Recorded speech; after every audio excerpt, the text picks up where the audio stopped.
all rockers on Congress. Thank you very much.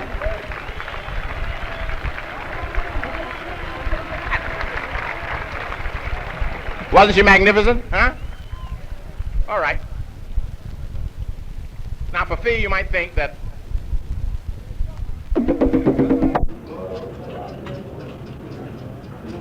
dead man sure.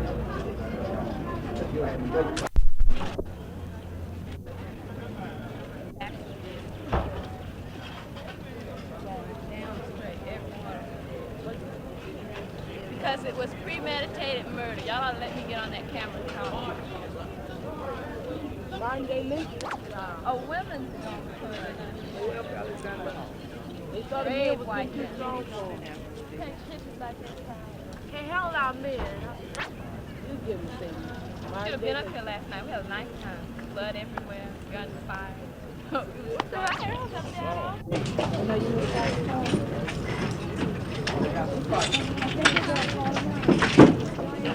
okay, I'm gonna get you on the mother pen now.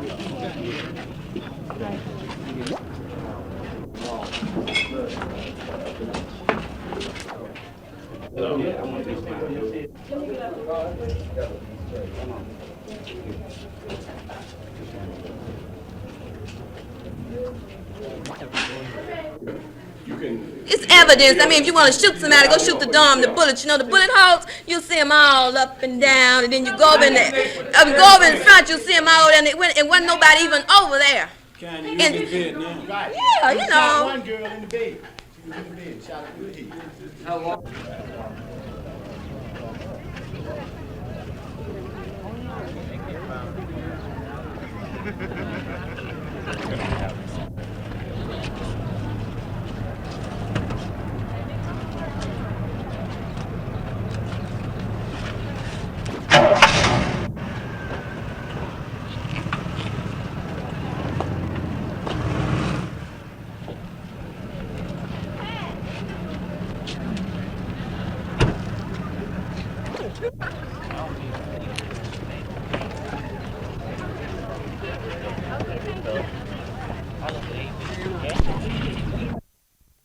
They came up, they shined the light in the girls' dormitory, and it commenced firing.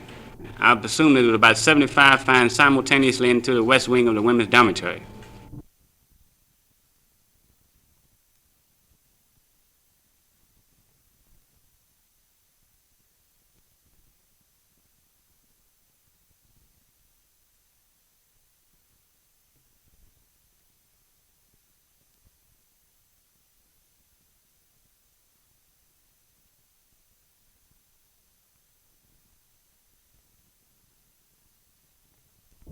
Most Jackson State students headed home today, College President John Peoples having declared the premature end to the school year.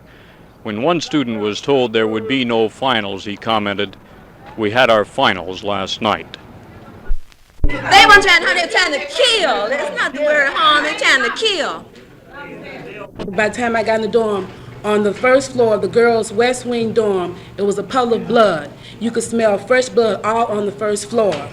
Was there a sniper? No. Absolutely no.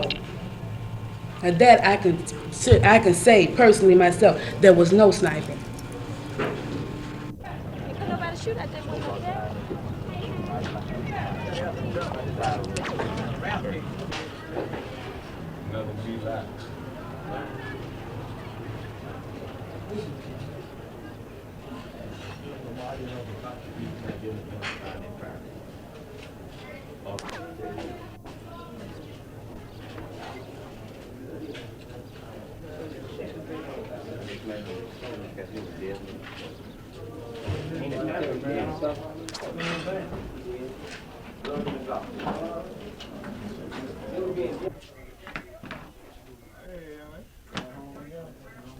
Miss Kelly.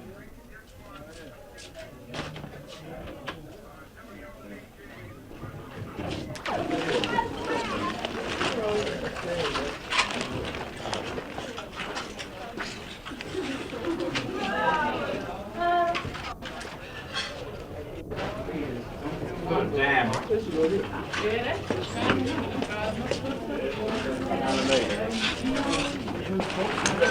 Oh, boy, we going in.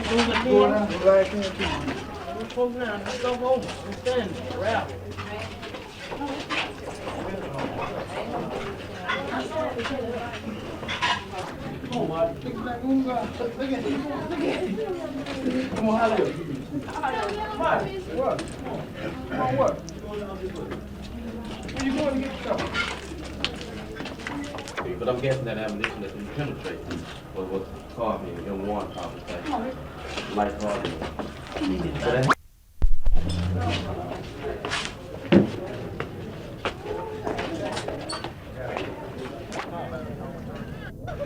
That was a no! Whoever said it's a lie. No snipers whatsoever. What did you see, did you I say? saw a ripple ball coming from the other side of the screen, not on the side with Alexander Hall, but from the other side. And the minute it hit the ground, they started firing. Why didn't they fire? They stupid for what? They pigs. They want to kill us. There are no people on the other side, right? I still don't understand what you saw. What was it you saw? What was it? A ripple ball. Wham.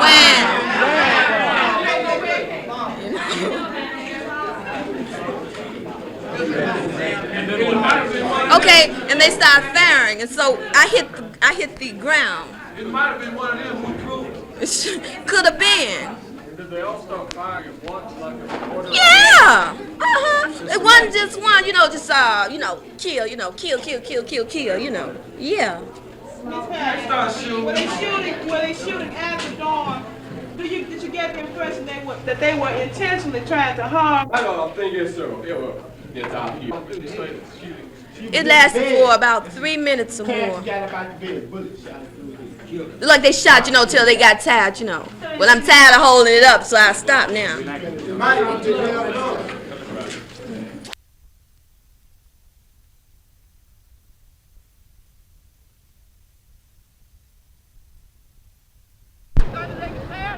Okay.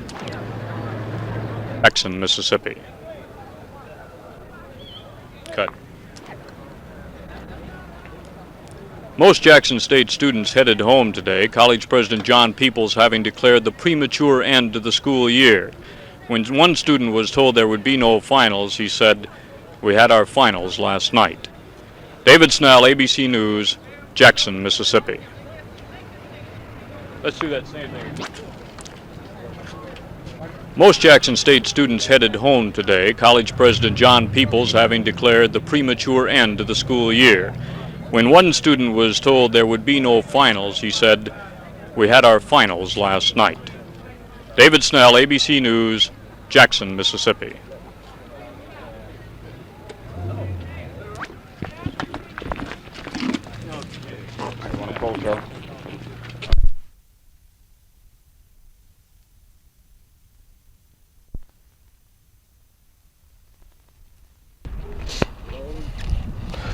In terms of the light turnout at this rally, the feelings of the black people,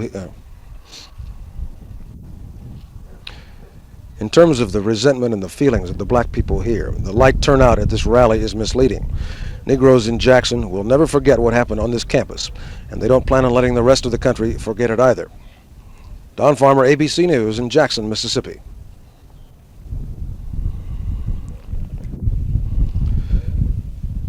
In terms of the strong feelings of anger and resentment among blacks here, this light turnout for this rally is misleading. The black people in Jackson will never forget what happened on this campus, and they have no plans to let the rest of the country forget it either. Don Farmer, ABC News in Jackson, Mississippi.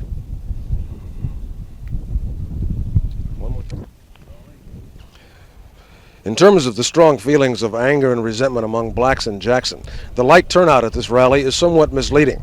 Negroes here in Jackson will never forget what happened on this campus, and they have no plans to let the rest of the country forget it either.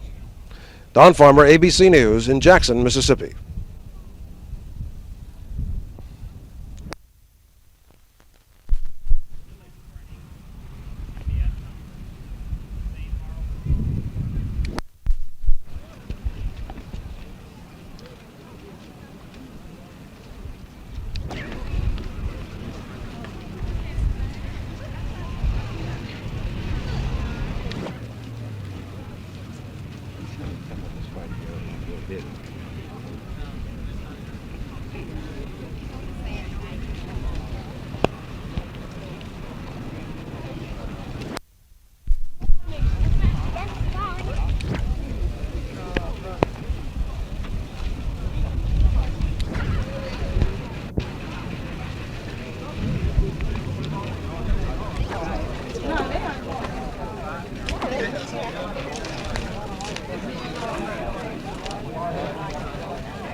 Roll two, sound on film. Okay. State my name. State my name. My name is Judy Glover. My name is Judy Glover. I'm a sophomore at Jackson State College from Chicago, Illinois. On Thursday night, I was standing on the west wing in front of the dorm as the state troopers and the National Guards came up Lynch Street. Now, to me, it seemed like the city police were armed 8 abreast. They got in front of the dorm and they turned facing the dorm. They were armed. And I personally did not hear anyone say go inside the dorm. But by that time, when I was moving back toward the dorm, they opened fire and I fell on the ground. Now, the fire seemed to be continuously, it didn't stop, and it lasted for about 5 minutes. Okay, when it did finally stop, I got up, and someone, I'm not going to say who it was, but said, now get in the dorm. There it goes. Are you saying that the police shot completely unprovoked, that nothing had been... Oh, yes. There was what was happening before they came up? Kids were standing in front of the dorm. Now, this is on this end of Lynch Street in front of the girls' dorm. And they marched up? Yes. Then there was no rock thrown in any cars, anything like that. Go ahead. To add to what she said. Can you get, we need to get you over there. Fine. My name is John Brookins, President of Student Government Association 6970, and we'll be graduating in a few weeks, hopefully. To add to what she said, prior to this time, there was a truck set afire down the street by the boys' dorm. And at this time, a fire truck was called by someone to put out the fire. But about the same time, the state police, highway patrol, and city police were already armed and in the area.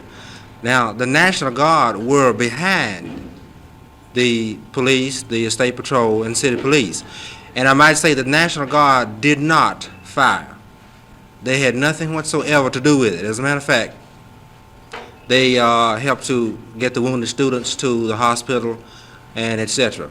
But the police were the ones, state patrol, state police, highway patrol, and so forth, were the ones who did all of the firing.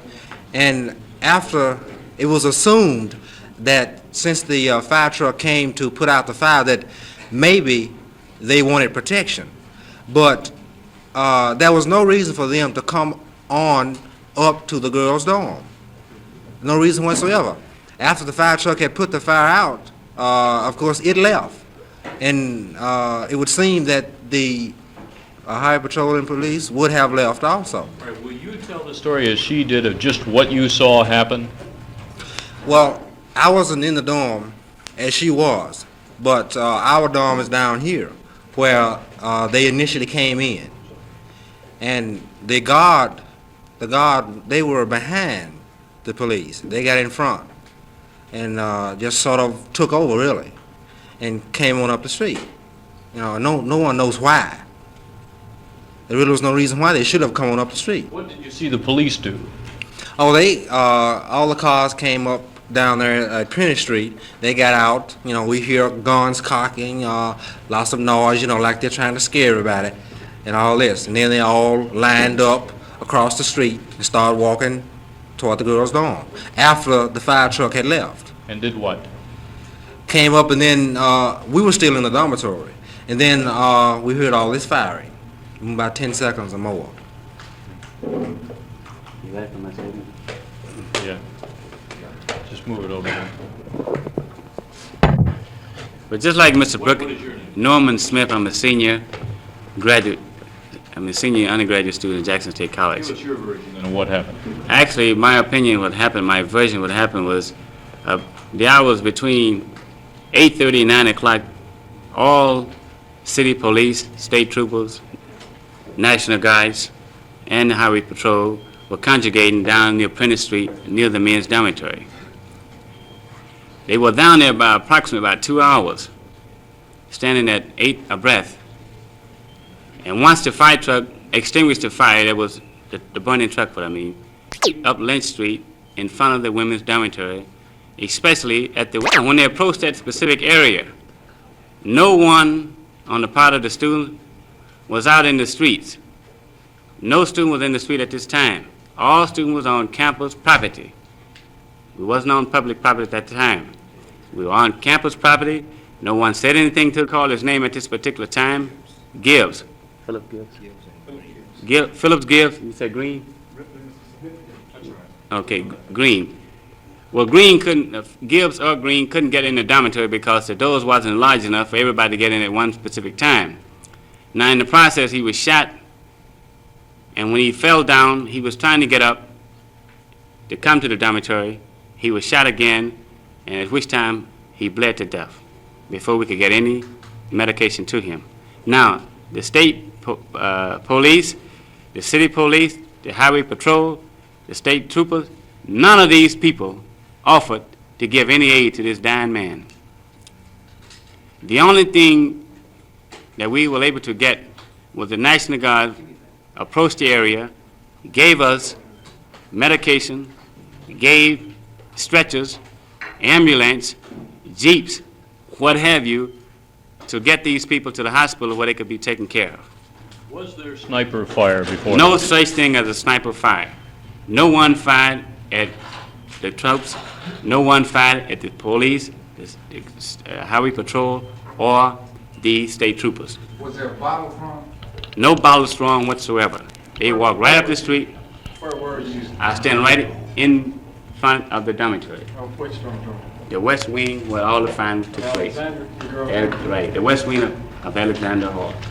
You're saying it was entirely unprovoked? Unprovoked, that's what we're trying to determine now. Yes, go ahead. Even if somebody fired a shot or threw a bottle, do you think that justifies indiscriminately firing into a dormitory full of students? No, because innocent people were killed. I mean, at least they were killed, and innocent people were wounded.